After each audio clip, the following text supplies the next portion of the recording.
Welcome to Let's Talk BD podcast, powered by the BD School. Hi, everyone. Welcome back to a new episode of Let's Talk BD podcast. Today with me, there is Troy Asuaño from Mexico currently, actually. Based in Mexico. He's going to tell us a little bit more about his journey. He's a positioning expert, and we actually met maybe like 6-7 years ago, I think, when I was just starting with the BD School. We connected briefly on LinkedIn. He wrote an article for our blog, and then we just basically kept in touch throughout these years. He's sharing a lot of very interesting and practical content on LinkedIn about positioning, and considering this a very important step in the business development process. I thought he should be here today and talk about that. So, Troy, without further ado, let's talk BD and, tell our audience who you are. Heck yeah, Lucia, thank you so much for having me here. My name's Troy Asuaño. I'm a positioning expert. I've helped clients with significant revenue boosts over the years. And I guess like what I mean by that is I have experience in advertising, design, copywriting, marketing, and I found positioning was a way to really encompass it all. And to what you and I were talking about at the beginning, generally when a campaign fails, it's due to the lack of pre-work that went into the campaign and the idea beforehand, and that is positioning. Positioning's the pre-work before a campaign's executed. So, yeah. Very good. And, let's take it immediately out of the way. I guess you get this question pretty much all the time. What is positioning? So let's make it with the twist. Let's explain positioning as if I'm 5 years old, right? So typical ChatGPT question. Let's see if you perform as well as ChatGPT. In a training that I do, so I'm hosting a weekly positioning workshop. A big thing that I tell weekly is a definition of positioning. So if I can recall correctly, my definition or the definition of positioning is to place something. It's literally to place something within a position. So if you go further, it can be how that thing that is placed is perceived. Like, which way is it facing, if that makes sense. So it actually, it comes to a very practical sense of literally, like, placing something. But if we think about it from more of, like, a metaphysical sense, it's like, yeah, it's our perception. It's the way that something is to be perceived. And us as a business owner, it's our duty to manage that perception. If we don't create the perception's created for us, and we don't want to be left to the peril of the market creating the perception for us. We can pre-create and predetermine the way people think about us and perceive us. So that's how I define positioning. Oh, great. Yeah, that's also a bit how I explain it, right? Because for me, like when we are in the business development training, so for me, like the first step in the business development process is always positioning, right? And what I notice is that, very often people, like not only business developers, because at the end of the day, if I'm just an individual contributor that just started 3 months ago, I don't really have responsibility over that, right? So sometimes it's really the companies that kind of don't take the time to work on positioning. But then, of course, and you with a background as a marketer, right? And me as BD, like usually we're thrown in this position. So like, okay, now make it rain, right? And then that's it, right? Yeah. But companies don't take the time to work on positioning, right? So is it something that you also notice with your clients? Like, that there is really 100%. this kind of like missing a step or something? Yeah, I think like as a marketer, and I guess to just like have empathy for clients as well, we have often unrealistic expectations put upon us. Like you said, make it rain instantly. I think like the thing about working on a campaign and making it rain is like that pre-work is what makes it possible to make it rain, because you're perceiving the challenges and problems that will come up with this market research. So like when things break, you're not freaking out. And when you're coming from a place of like calm, clarity, confidence, your messaging is a lot better and like people receive that. Mm-hmm. There's this fellow Chase. I believe so he teaches a lot of influence stuff. I watched some stuff on him recently. He's on YouTube. I can't remember his last name, but he has brain cancer actually, and Mm-hmm. he's an ex-CIA guy, and he's teaching like all these influence things. And one thing that he said about positioning that is new for me, but relates to this topic, the things and how we show up behind the scenes comes out on the forefront through our content, regardless of how we want to show up, Mm-hmm. if that makes sense. So it's like who we were 10 minutes ago is who we are when we're publishing, regardless of how we want to be perceived or not. So I guess to simplify that, like our actions behind the scenes, lack of planning, lack of positioning, lack of care for employees due to lack of planning and positioning, Mm-hmm. then comes out in the forefront of all of our stuff. So I think like to what he said, like if we truly actually care about our market, our customers, and our service, we do the research that matters. Mm-hmm. And we make not only our customers' lives better, but we make our employees' lives better and our lives better because we've taken the time. And I think like that's so far gone from business and brand is taking the time to Mm-hmm. develop something really exceptional, something that like stands out, something that just doesn't blend in. I seen this thing the other day. This guy's like, it's so noisy online. He's like, well, stop making crap. So,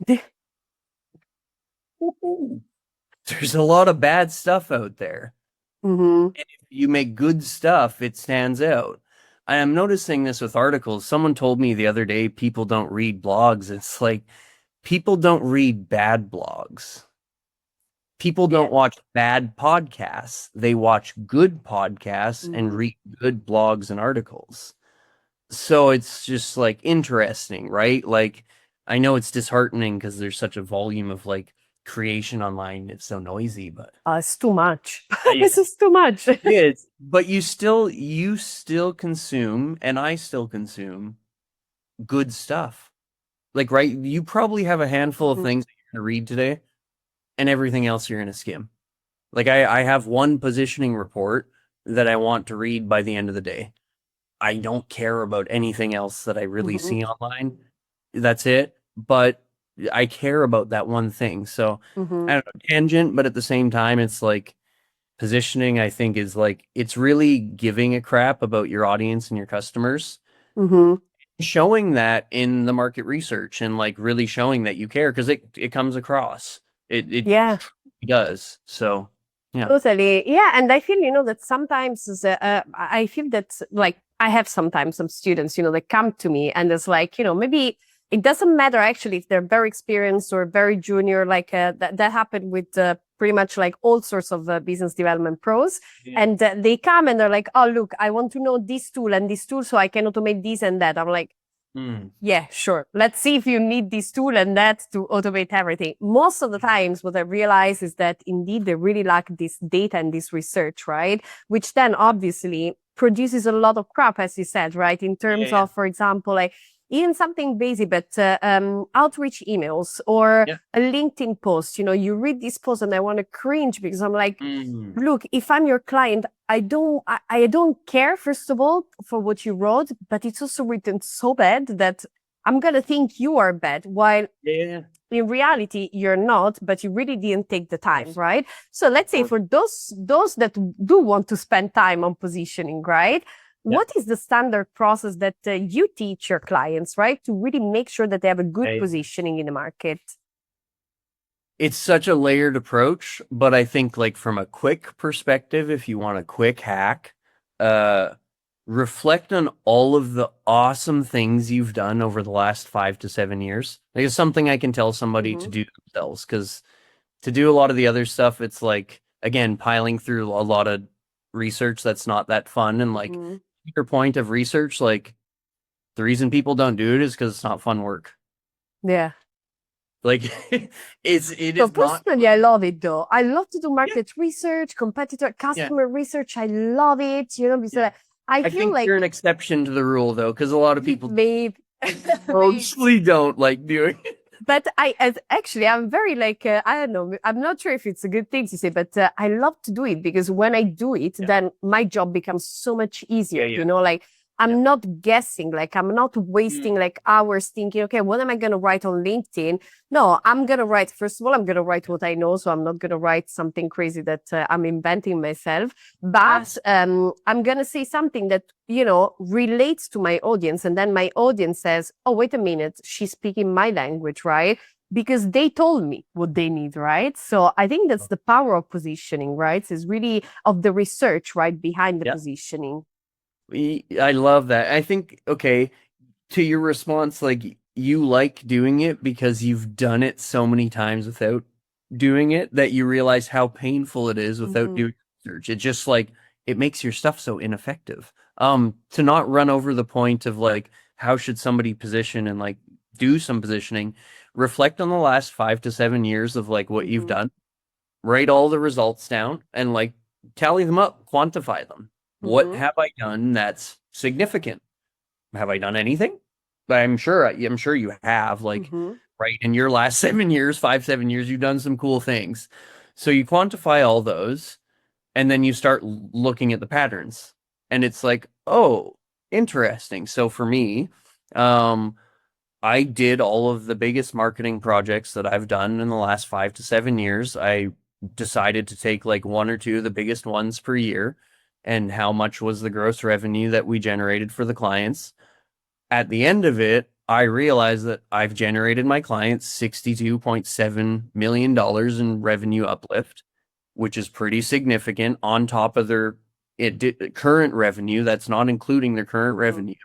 So it's like I now bring that to the forefront of my positioning because it's the main thread was I've made these people a ton of dough and I need to actually talk about that consistently. That sounds pretty, I don't want to say it's just like it's a cheap position you can take. It's a really easy one.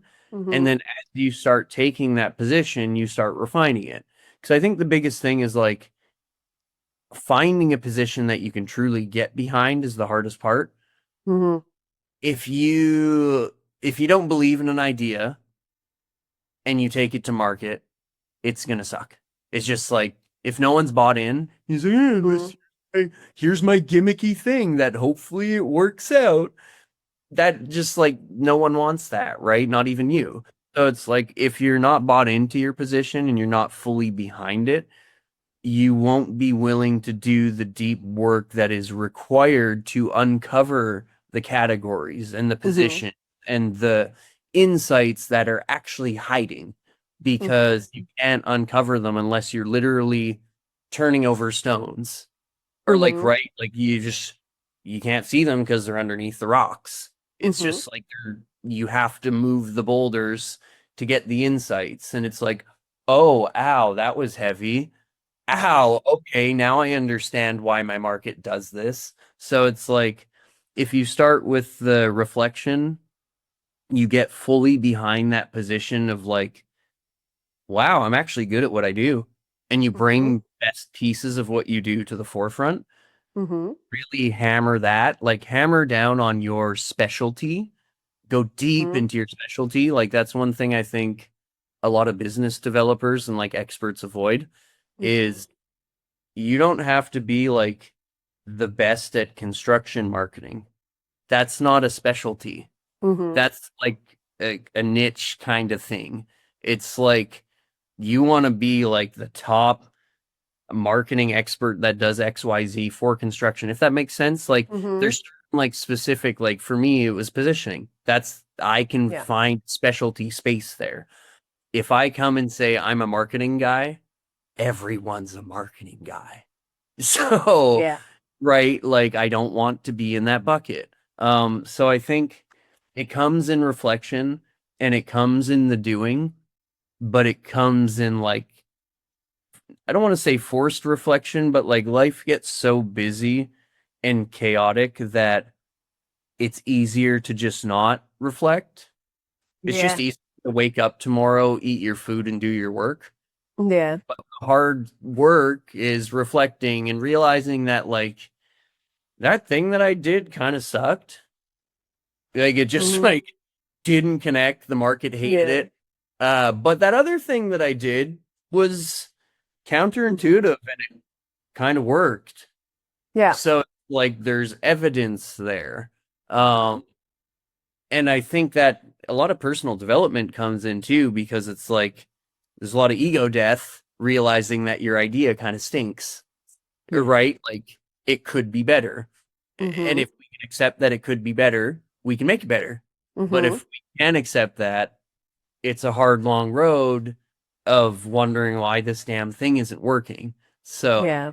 yeah, this is awesome. I'm really happy we're reconnecting about Same, so, same. And you know, like I feel also like now with AI, right? So it's yep, everybody can be an expert on on anything with AI. Like you just go on whatever AI tool, you write a post or something, right? And I think that really contributes a lot also to the fact that people just jump right into the action without really thinking, and stopping, to think and say, okay, what are we doing? Is this thing that we're doing actually adding value? Because for me, at the end of the day, like positioning is really about like showing the value that you have as a company, as a coach, as a trainer, right? And it's really about, look, this is what we do. We do it because we realize and we recognize that there is this problem in the market. We want to solve that, right? And I yep, think a lot of the bad positioning really starts from this, that is just about, okay, look, I don't know, I want to have my own marketing consultancy. And now I'm yeah, a marketing expert. yeah, Yeah, okay, perfect. yeah, yeah, And yeah, like, how are you yeah, different? Like, why you and not another one? yeah. Like, Why? Yeah, why? What's valuable? Yeah, yeah, yeah. So I think it's really about, just really thinking about the value and, on this, right? So you can yeah. maybe some examples of bad positioning, maybe that you saw in your, without naming names, right? But, Yeah, if you have yeah. a couple of examples of like bad Oh, positioning and then, how you help them to improve their positioning and then eventually get better results with their companies. yeah, actually, I have a really hilarious example, and if this guy watches this, he might laugh too. This is one of the first designs I'd ever done, like as a professional in my career. A guy approached me at a conference, and he gave me a business card for. He was an accountant for musicians.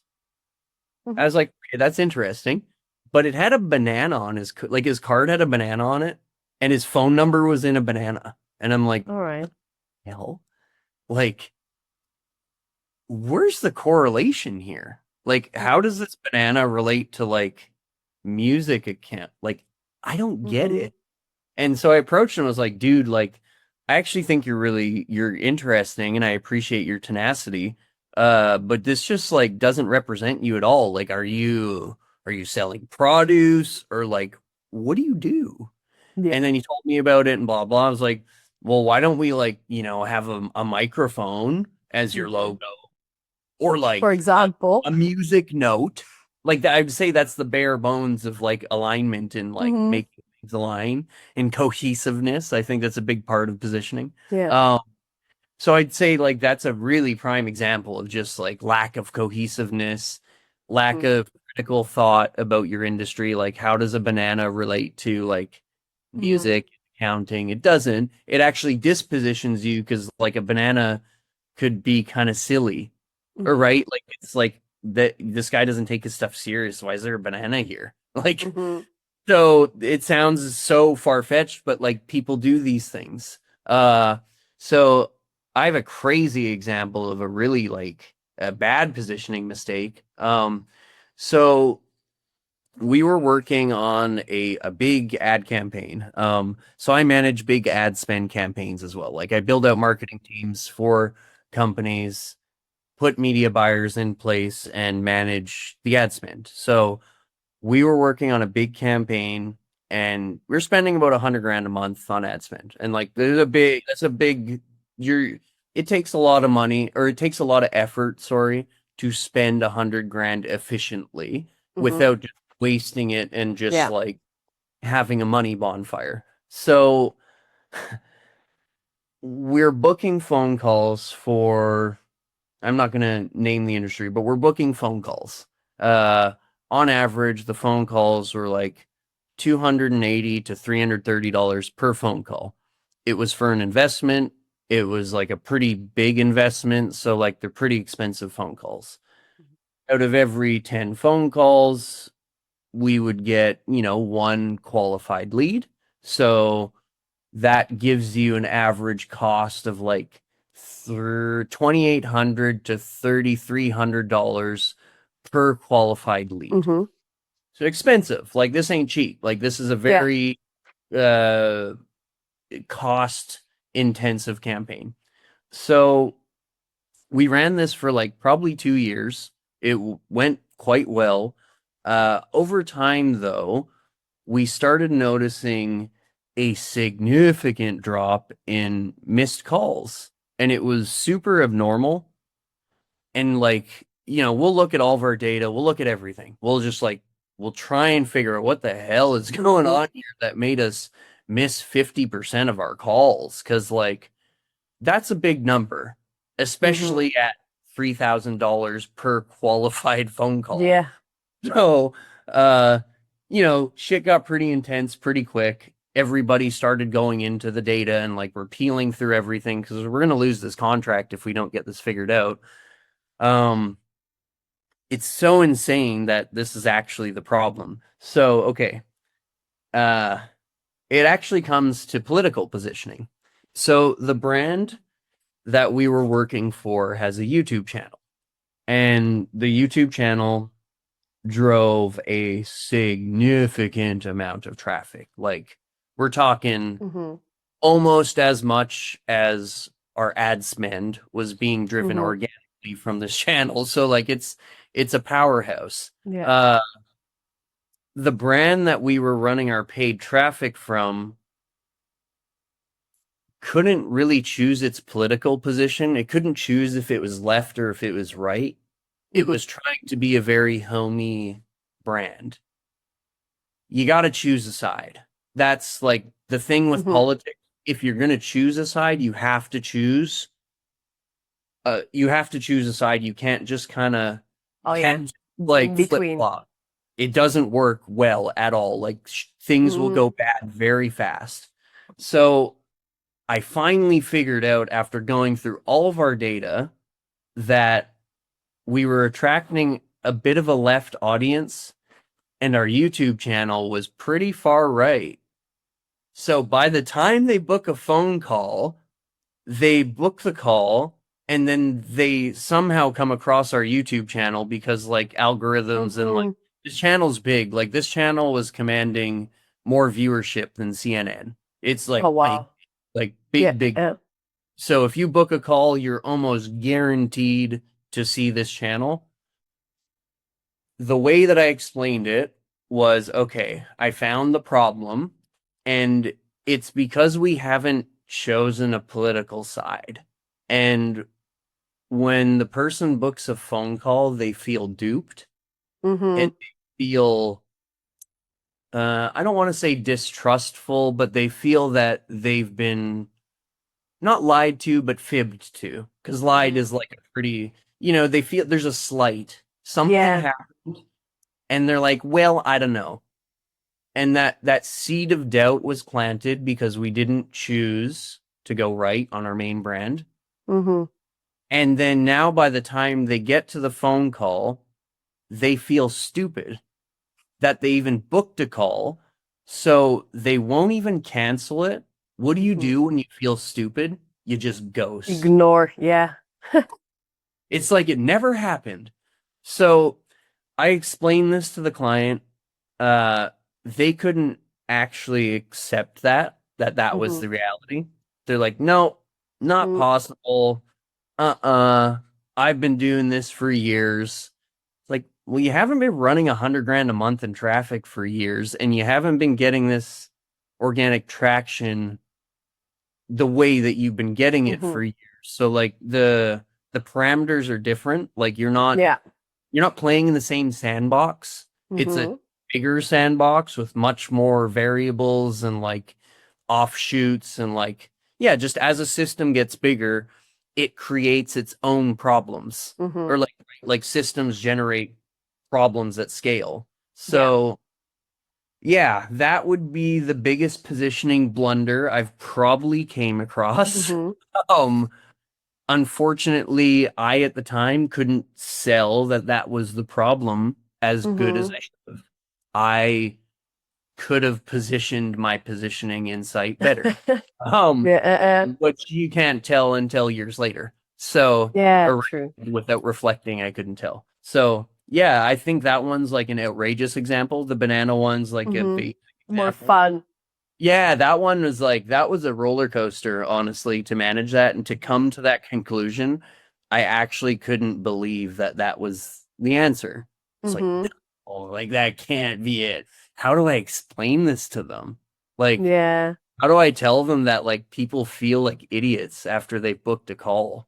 And it's like, Yeah, but it makes sense, right? Because it's like I don't know, you see like you see something on a channel, let's say on LinkedIn, and then you're yeah, sold on that idea, and then if you go on another channel and you see that it's a little bit different, yeah, then you don't trust it, you don't trust the yeah, company at the end, right? So I think because you touched upon that already before, right? So I think yeah. consistency is a very big part of the positioning. But what are the other elements, that make a good positioning? What do you think are really the essential elements of positioning?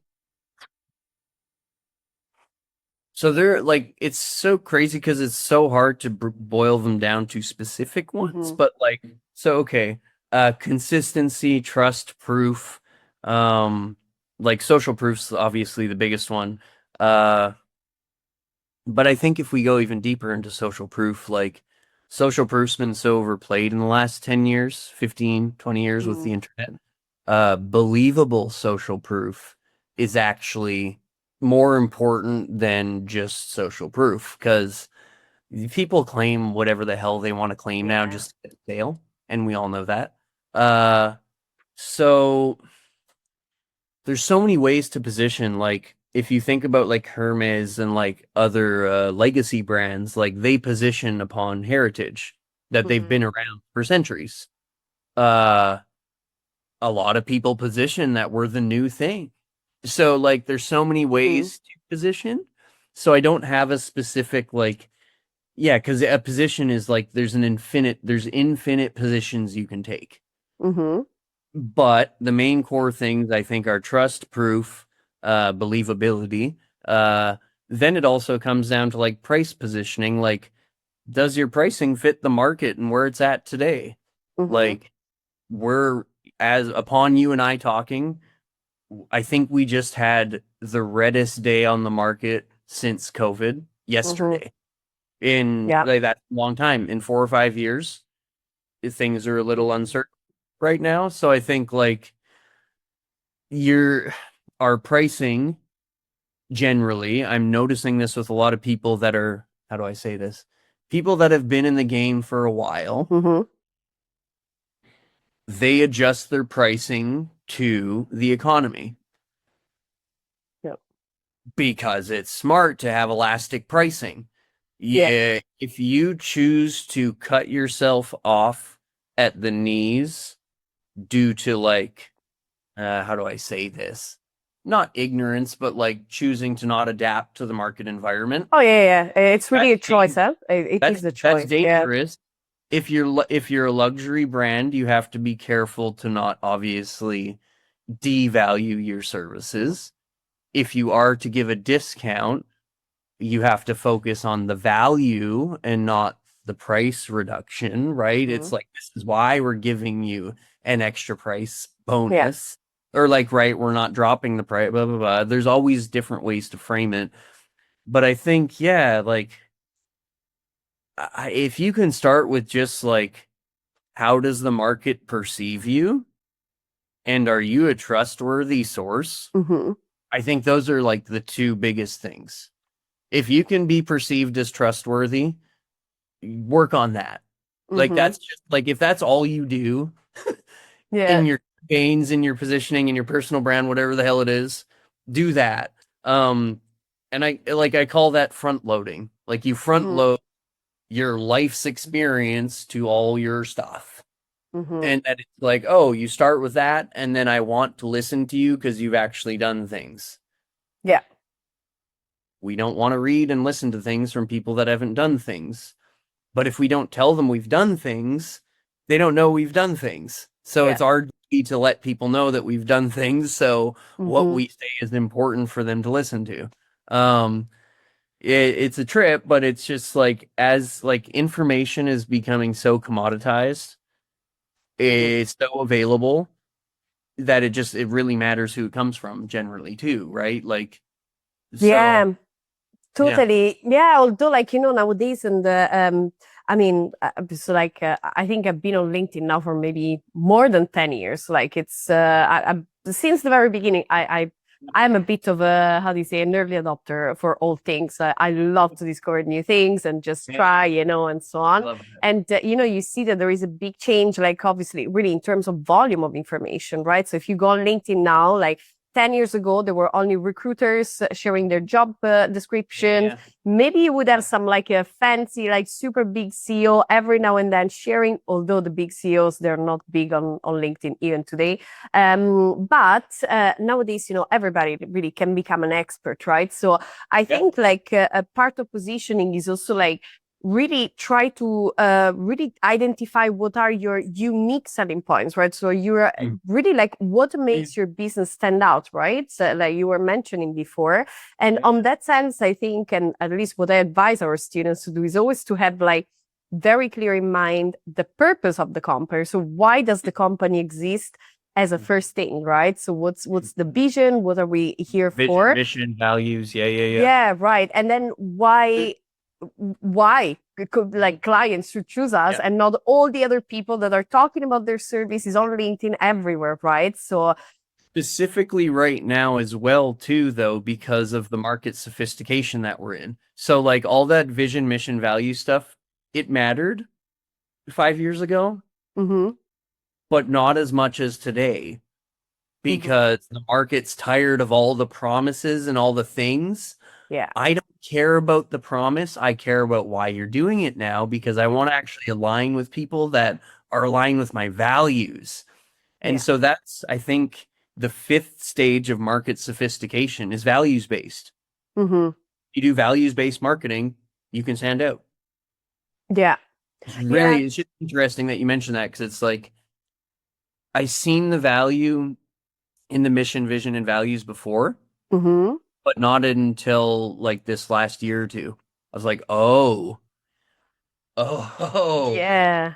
like, Yeah, and I think it's also like I think definitely one reason is this one, right? The fact that there is just too much noise and then it becomes difficult to decide who to trust and so on. yeah, So then naturally you're looking, let's say, for your tribe, right? So for someone that really embodies your values and so on. But then I think the other one is also that in general, customers are a lot more sophisticated, they're better educated, and yeah. they can see There through the aren't. They crap. have the good tools. Totally. And they can really see through the crap. And this, I see then, I'm happy when I see that, when people come to us, after they did training, like even with big like universities and such, Yeah, and yeah, then they come back and like, yeah, actually, I did that training, but it's yeah, it was great, but it's not that I yeah, really learned much. It's yeah, yeah. okay. So let's do the training, right? I'm like, okay, fine. I think I told Mm. you, but okay. Which is good, I think, for people that are like consistently, just doing what they're good at, and not overselling and so on. But I think indeed for companies, it's more and more important to really define an identity which is really Mm. unique, and they should not be scared of like say what they think, right? So it's like, Yeah, okay, this is love what that. we stand for, right? A little bit like the client you were mentioning before, right? You need to take a Yeah, stance yeah, and just, obviously filter out all the things that yeah. don't match that. That's okay. It's a Yeah, decision, yeah. right? But then at least you're really going to attract the right clients that fit your company, right? So I think that's quite important. Interesting. What's interesting about that to me is that I think many folks, including myself, we don't ever like it. We don't know ourselves Mm. enough, and it takes a lot of work to know a bit of who you are to truly actually understand yourself. I don't think we ever get Mm-hmm. there, but I think like to what you just said, like it's really it's hard to get behind something because we actually don't know like what we want to get behind. And I think Yeah. like I actually got inspired to get into a lot of this stuff from like I wanted to become a life coach Mm. when I was in construction. And then I realized that, people aren't going to pay a ton of cash for that. They're going to pay for business results, but like a lot of positioning comes from like who's this leader Mm-hmm. and how is the leader showing up, because that's going to affect like the values, the mission, all Yeah. that stuff. So it is a lot of performance. It's funny because I found people don't like paying for life coaching, but they like receiving it. Oh, So yeah. it kind of comes hidden inside of our packages because you have to coach the operator because the strategy is usually correct. Mm-hmm. The operator just gets in the way. Yeah. So it's like, yeah. Yeah. There is a friend of mine, that I also met through LinkedIn and so on. We were part of a masterclass group. And he told me once, he's, sort of like, he works with hypnotherapy. He's also like a coach for like entrepreneurs and so on. And he said, for a long time, Erwin is based in the Netherlands. I'm gonna send it to you. He's a really good guy. And I know a few hypno people, so I was like, oh, curious. Ah, very nice. And like he told me, like, I was for a long time, I was just selling people what I thought they needed, which is a specific program, a specific this, a specific that. While at some point I realized that it was not effective because everybody just wanted to have a certain outcome, right? So then I started thinking, what if I sell the outcome, right? And then eventually, then in the sessions, then it does what he knows that the client needs, right? But really in the selling part, so really in terms of positioning, the positioning was not about what he does, but what his service does for the customers, right? So really outcome driven, which I think is another important aspect, right, of positioning, which is really like understanding your clients and then see what it is that they need, what they expect from you, and then delivering on that, which is, I think, where things go wrong. I was gonna say the delivering on that's the hardest part too. Because you don't people like to overpromise to stand out and be different, but delivering the overpromise, you have to make sure you can. So I want to bring up a topic that I think is interesting. Somebody asked me on LinkedIn today for examples, and I think it would be cool to talk about here because we're like right at a good point in the conversation to talk about it. So where is it here? Okay. I made a post today. Your positioning strategy is only as powerful as the assumptions you're willing to challenge about your industry. And it got a lot of interesting like insight, and like a guy was like, "Hey, I want some examples. Like you can't just like drop that sentence and like not say anything. Like it's interesting." I'm curious from your perspective, like how does that like come up for you? And like I just want to wrap on that and give some examples too. I can read again. Read it again. Yeah. I need to think of examples. Now, before I was listening to the post, and because I actually did see some of your recent posts, but go for it. Your positioning strategy is only as powerful as the assumptions you're willing to challenge about your industry. All right. So what I think about this is like it's really about being bold, right? As a company, I think. Yeah, totally. I think like the BD school. I'm interviewing you, but now I'm talking about the BD school. But That's perfect. I think it's what happened when I started the BD school. The main reason why I started is that because there wasn't basically a place to learn business development. It was all about sales, marketing, and so on. And then I realized that actually the majority of people, like companies and so on, they do think of business development as sales mostly. And it's really like even other people, and this like annoys me so much, like other like experts or other business development companies and so on. They start saying, oh, business development is not sales. So they do challenge this assumption, right? But then they go ahead and they say, oh yeah, but actually to find clients, blah, blah, blah. Oh, prospecting, pipeline, blah, blah, blah. Yeah, okay, we're doing sales, right? While for me, from the very beginning at the BD school, it was always about, look, like you all think the BD is sales, but I am talking to the people doing business development that are not on LinkedIn showing off their expertise, and they do not do any of this, you know. So I reaching know out to creating partnerships. Yeah. exactly. It was like, look, I know that they do something different, you know, especially at the beginning when I was reaching out to people for customer research and so on. I did have people that said, look, I don't want to be in your community because I don't do sales. And I'm like, oh yeah, but me neither. Like, what do you do? You know, like tell me, you know. And so I think it's like, you know, especially if you want to build something that lasts and again, that adds value, because at the end of the day, I think companies that last are the one that add value, right? You need to be a little bit bold in the sense that even if everybody's doing that thing, because that's what works now, right? And that brings you money, right? So many coaches over the years told me, look, but if everybody thinks it's sales, do a sales training. I'm like, no, because if I do a sales training, then I'm not fulfilling my vision, which is like, I actually do want to help business developers to better understand this word, you know, so I don't care if I'm going to go slower, if I'm going to go, you know, like, if I'm going to have less clients at the beginning and so on. My mission is very clear, you know, and I think sometimes, you know, like, and again, like awesome, by the way. Thank you. But, you know, it's really about like, sometimes people want to do things that are easy and they want the easy way out of things, you know, like, okay, I want to automate my outreach because then I get, that doesn't work. It just doesn't work because people see that, you know, it's like, you don't care about me, you know, while I don't care. I want to do like this week, I had like sessions of like 8-hour sessions in a row, you know, I was like, it doesn't matter, you know, I feel I'm having an impact. And then like slowly, piece by piece, like I know we can like make a difference in the industry, you know? So I think this is this is a good example of like, you need to disrupt a little bit what is happening, you know, if you believe, of course, that that is like the future, that like, you know, how this is going to evolve. And if you firmly believe in that, then it's okay, you know, then maybe you're wrong, but oh, I know. We're not. No, that was amazing. I mean, I think like way to be steadfast in your position.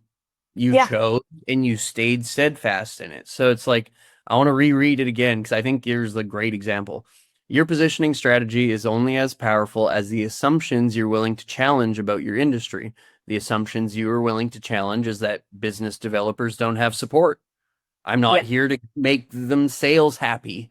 I'm here to actually go into business development. I think a couple really interesting examples, like let's think about Uber or Amazon. When Uber started, taxis sucked, and everyone knew that. Taxis take advantage of you. They charge you more. They're generally not fair. It's quite unsafe. And the taxi industry is ran by taxi mafias. This is commonly known across many cities and many places. Everywhere. Yeah. It still exists in Europe and Mexico and like many places.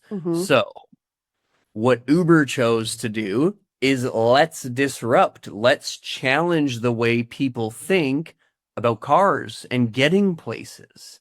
So by thinking just a little differently, and I don't want to be like Steve Jobs, think differently, because it's so like so overplayed, but like, okay, let's think about Amazon. They challenged retail. Retail used to be drive to the store, get your stuff, swipe your card. Amazon's like, well, let's try it differently. And everyone's like, you're nuts. No, not gonna work. Well, look at them now. Now they're the leader because they chose to challenge the norm. So it's crazy because it's like, and I've always thought about this with brand and stuff, like if you just build a solid brand and you stop competing with the direct response people, you're gonna have a multi-million-dollar business and you're gonna have so many clients and people that love you. If you compete with direct response, you're gonna wake up in 15 years and have nothing. Yeah. So it's like, just, you know, I meet a lot of internet marketers that are 55, 60 years old and they still don't have a business because they've not chosen to challenge the industry norm. And they're like, oh, well, but this is the way things work. it's like, no, like you can do it differently. Like you can Mm-hmm. totally change the game, and the game wants to be changed. Yeah. Like there's like people want to play a different game. Like we are looking for new exciting things. We Mm-hmm. like we like different. We like people that are just like, screw the system, let's try something new. Yeah, So indeed. this is exciting. We're getting all revved up over here. It is, it is. And actually, what time is it for you in Mexico now? Oh, it's actually 1 p.m. Oh, right. Oh, Yeah, yeah, that's not yeah. much difference. I thought it was more. And, moving away a little bit from positioning. So I think first time we talked, you Yeah, were maybe you were based in Malaysia at that yeah, period. yeah. And now I think recently you moved to Mexico, right? So how do you choose a It place? recently is 5 years ago. Oh, 5 years ago. All Yeah, right. So yes, then it's yeah, yeah. So all right. yeah, no, we've in May we become permanent residents. All So right. um yeah, yeah. It's And I mean, like, because you live now in different yeah, countries, right? So how do you see differences, in the way companies approach positioning or marketing in general, right? So, for oh, example, and I guess yeah, also you have like quite international clients as well. So, yeah, yeah. what differences do you see? What I think it is, I guess what I think travel exposed me to, was cultural differences. Is like when I first started studying marketing, I was like, nah, a human's a human's a human's a human. Like psychology, and we're all the same. Mm-hmm. That's not necessarily true. It's true. That's true-ish. Mm-hmm. Um, the reality is that like cultural differences are pretty big. Especially like, okay, for example, I lived in Thailand for probably about a year and a half, and it's primarily Buddhist. So like the way that they think is just culturally different. Like Mm-hmm. you just don't think like the West thinks. Mm-hmm. The West thinks differently. Like where I'm from in Playa del Carmen, actually now, if you move like an American here, you can offend people because Americans move quickly. And Mm-hmm. people like moving quickly here, but they don't appreciate the pressure because you're Mm-hmm. at the beach or like, Yeah. right? Like different. So, like, being traveled, I guess, has exposed me to like cultural differences in so many ways of like how do I like yeah, deals just get done differently in different places. America and Canada and Europe are notoriously easy to get deals done, and I think as Europeans, North Americans, and Americans, we very underappreciate Mm-hmm. that. Like I think it's Yeah. some we're like, oh yeah, it's our country's so bad. It's like we have the best banking systems in the world. Uh and being traveled, you realize how crippled some of these countries are in regards to efficient Mm-hmm. banking. Like to Yeah. actually send money is hard. So Mm-hmm. like I don't know if that was the exact answer you're looking for, but I think it's like I just like I try and as a positioning expert and marketer, I've tried to adopt more empathy to where people are coming from Mm-hmm. because everywhere has its nuances.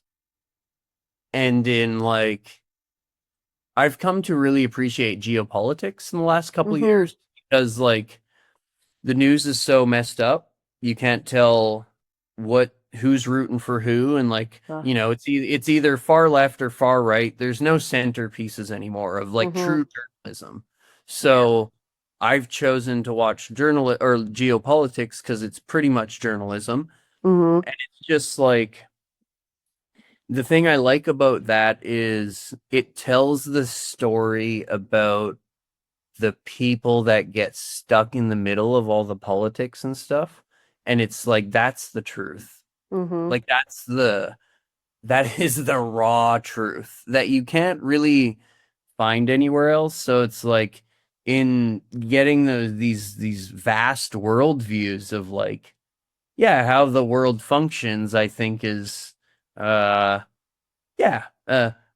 very foundational to like a lot of the ways that I think. So Mm-hmm. yeah, it's just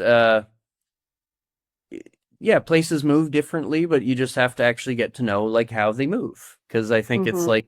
like even in Mexico, people don't know this, but like I don't know if you know what OXXO is, OXXO. No. Um, so okay, this is actually pretty deep. So OXXO is owned by the company that bottles Coca-Cola. Mm-hmm. Oh yeah, I think I heard that they're finishing all the drinking water, no, or something like that. Probably, but like Yeah. it gets even deeper though. So OXXO is one of the biggest financial institutions in Mexico. Mm-hmm. Most people don't know this, and it's a convenience store. Mm-hmm. What? How does that work? A third of, I don't quote me if I'm wrong in this stat, but I believe a third of Mexicans don't have a bank account, Mm-hmm. and Mexico's big. Like we're talking like, is it 100 million like 100 million people? It's pretty big. Like it's a lot Mm-hmm. of people. So for a third of that to not have a bank account, like, money needs to move. Like Yeah. you need an economy. If money doesn't move, people don't get paid. So what OXXO has done is they charge a small fee to send money to bank accounts. Mm-hmm. So you can send money around Mexico, you can pay your bills, you can interact at OXXO as a Mm-hmm. financial institution, and they move a lot of money. They're just a part of the transactions. So Mm-hmm. they're one of the largest financial institutions Yeah. because this pass through. But I learned those two things separately, that they bottle Coca-Cola and that they're the biggest Uh-huh. financial institution. But the fact that I believe, and I need to look, but like I think they made a lot of their money in bottling Coca-Cola. Like that's Mm-hmm. just they got a bottling contract probably 100 years ago and Mm-hmm. fulfilled, and now they own convenience store chains across Mexico. So it's just like, but that's also the evolution of a brand that's really interesting too. Yeah. Like if we want to start talking about positioning and you want to break that brand out, whoo, there's Yeah. probably not a lot of documentation on what happened there. Or Yeah. like how did we get from bottling cola to moving? Financial Yeah, institution, to right? but we actually just sell eggs and pop. Like we don't, Yeah. and cigarettes. And it's like, wait, what? What's going on here? So it's Yeah. interesting. That's very good. And I think it's also like, because usually what I tell our students is always like, look, positioning is like, first of all, you need to think about your identity, how you want to be perceived, right? Yeah. But then you need to look at the market and what the market needs. So probably what Oxo did was exactly, it's like, well, look, we want to be a convenience store because everybody goes to the convenience store, to the supermarket.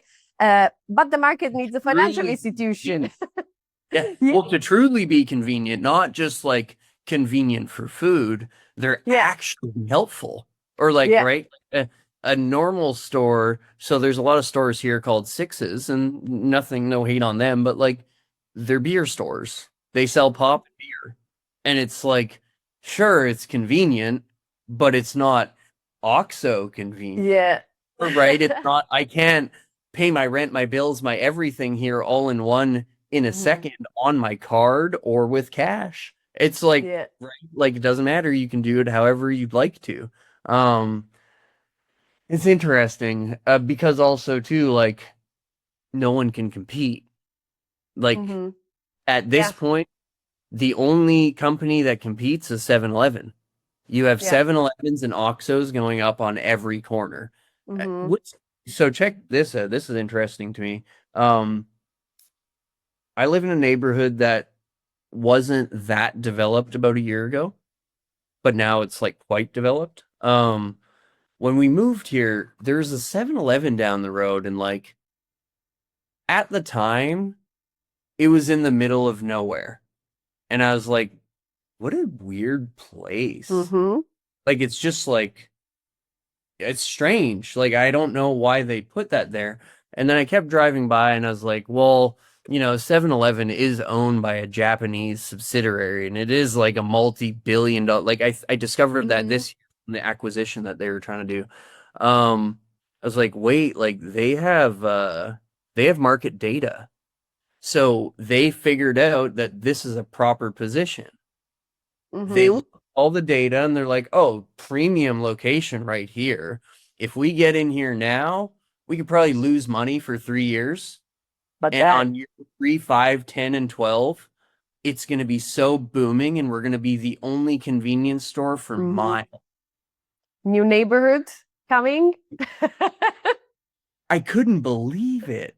And it's like, so that is like, that's positioning on like, when you have data and you have years of data. So I'm actually working on a tool called Positioning IQ because I think there's a lot of data available in the market. And you and I can talk about this after, but like, if I can pull accurate amounts of large data and aggregate them properly, I could make some really cool positioning predictions. And I've achieved like version 1 of it, and it's really actually exciting.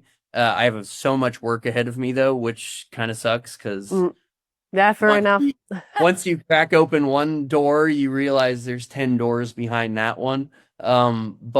Yeah, I think there's like, gosh, there's so much room in the competitive intelligence market, I think. Because I think ideas used to be cheap, but now they're even cheaper because it's anything. With the click, right? Like, you can have an idea. Yeah, totally. So if you have like market data and like you can at least arm the idea, at least like increase the likelihood of success by like a few percentiles, I think it's going to make people better off. So that's like my long-term vision for being a positioning expert is I want to develop this piece of software that like work people through. Like it's something that comes with me. It's like the software that you get when you hear me. So yeah, that's something I'm doing too. That's really exciting. Thank you for this conversation, by the way. We talked Likewise. And I'm checking. Actually, we've been talking strategies. and we've been talking for more than 1 hour, so I think we should stop here because otherwise our listeners are going to stay with us forever. However, as soon as you have more updates on positioning IQ, I think we should have another chat and really see how that could really help like strategize better and really at the end of the day build companies that last, right? Because I think a good positioning is really what gives us. So right now, I'm going to be developing it for public companies because there's just not enough private market data. Like unfortunately, I can't find data on private stuff because there's not a lot of it. But I think that's actually good because if I can position it well, my goal is to position it to a company to sell. So then I can work on more of a commercial consumer product. But I need to work on this from a enterprise standpoint because, well, the money's there. So indeed. So very curious about that. I'm excited. I'm excited. Maybe we can do a call once I have it running. Absolutely. Maybe show it to you. Totally. Troy, thank you so much for sharing all your insights. And of course, I hope that all of you listening, watching this podcast, both on YouTube and Spotify, found it equally exciting as I did. If you did, please, of course, subscribe to our channel, hit the notification, and on Spotify, also leave us a nice rating. And of course, Troy, if someone wants to connect with you, what's the best way to do that? Gosh, you can find me on LinkedIn, Troy Aswinyan, or you can find me at troyaswinyan.com. Perfect. And don't worry, for those of you who don't like spelling, we're going to put the links below, so you're going to easily access all those profiles. Everyone, thank you so much for watching. I'll see you again next week with a new episode. Have a great day, everyone. Bye, Troy. Appreciate you. Ciao. Subscribe and listen to more episodes of Let's